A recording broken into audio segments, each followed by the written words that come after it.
year, and we look forward to it. Bring on 2018. The Honourable Chris Hipkins. Mr Speaker, it is a great privilege to be the second to last speaker in this debate. I'm aware that it is now down to you and I. We are the only things left standing between the House and the Christmas adjournment. So I'll keep this very brief as well. I'd like to thank Simon Bridges for leaving a few rats and mice left on the order paper after the election. I think we've done quite well in tidying up the mess that they left behind, and I can assure him that there's plenty more coming in the new year that will keep the opposition very busy.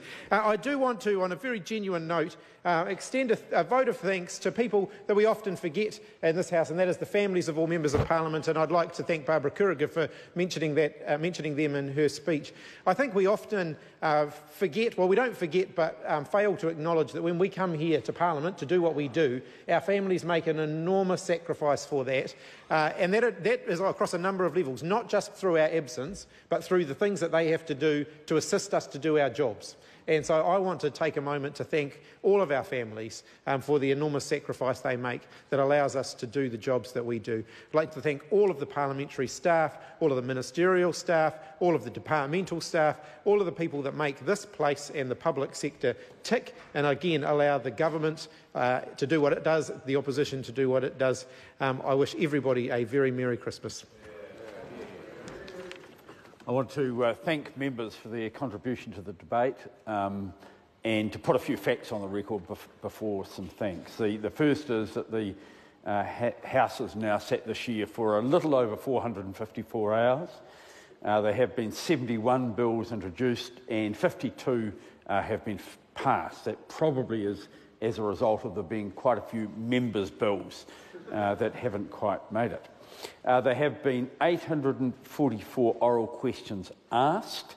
There have been 20,563 written questions asked. And I want to give a bit of a warning that next year I will be looking to the quality both of the questions and of the answers.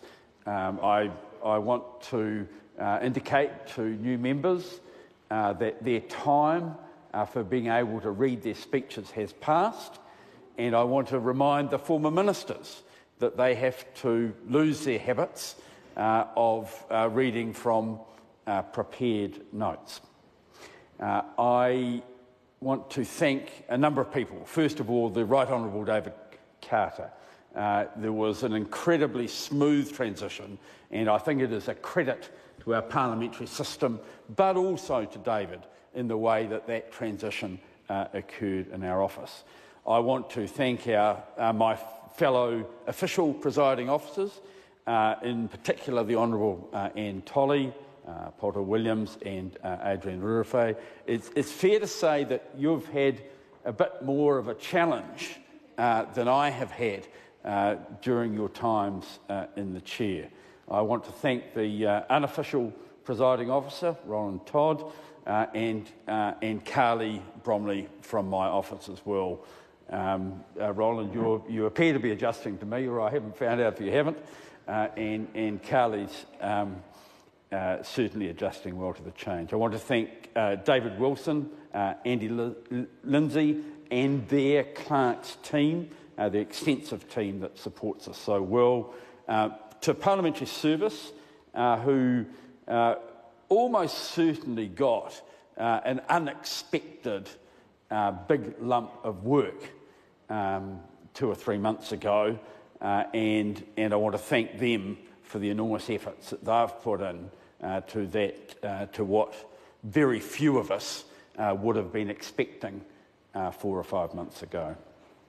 I want to thank the team in and around the House, the Sergeant-at-Arms, messengers, security, the people who staff the phones, who clean and cook for us, those who help with our travel and our research, especially the people in the library, but all of the people who are employed and in some cases volunteer to make this place work.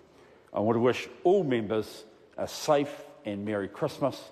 Have a good rest and come back here next year in good form to stand up for the things that you believe in. Unfortunately, it's not always the same.